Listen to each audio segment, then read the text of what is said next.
નમસ્કાર ખેડૂત મિત્રો, આજે તારીખ 1 ઓગસ્ટ 2024 આજના મહત્વના હવામાન સમાચારની સંપૂર્ણ માહિતી મેળવીશું। ચેનલમાં નવા હો તો ચેનલને સબસ્ક્રાઇબ કરી લેજો।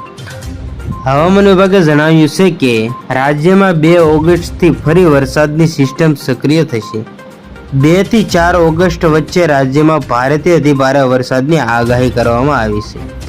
ગુજરાતમાં 2 થી 4 ઓગસ્ટ સુધી મેઘો તોફાની બેટિંગ કરશે। આ સાથે દક્ષિણ ગુજરાતમાં ભારેથી અતિભારે વરસાદની આગાહી કરવામાં આવી છે, તો સૌરાષ્ટ્રના કેટલાક ભાગોમાં પણ વરસાદની આગાહી કરવામાં આવી છે। હવામાન વિભાગ દ્વારા 4 ઓગસ્ટ સુધી ગુજરાતમાં ભારે વરસાદની આગાહી કરવામાં આવી છે, તો 2 ઓગસ્ટ દક્ષિણ ગુજરાતમાં ડાંગ, નવસારી, વલસાડ, તાપી, દમણ, દાદરા નગર હવેલીમાં ભારે વરસાદની આગાહી કરવામાં આવી છે। આ સાથે સૌરાષ્ટ્ર અને ભાવનગર, ગીર સોમનાથ અને દીવમાં પણ વરસાદની આગાહી કરવામાં આવી છે, તો 3 અને 4 ઓગસ્ટ દક્ષિણ ગુજરાતના જિલ્લાઓમાં વરસાદની આગાહી કરવામાં આવી છે, જેમાં 3 થી 4 ઓગસ્ટના નર્મદા, ભરૂચ, સુરત, ડાંગ, નવસારી, વલસાડ, તાપી, દમણ, દાદરા નગર હવેલીમાં ભારેથી અતિભારે વરસાદની આગાહી કરવામાં આવેલી છે।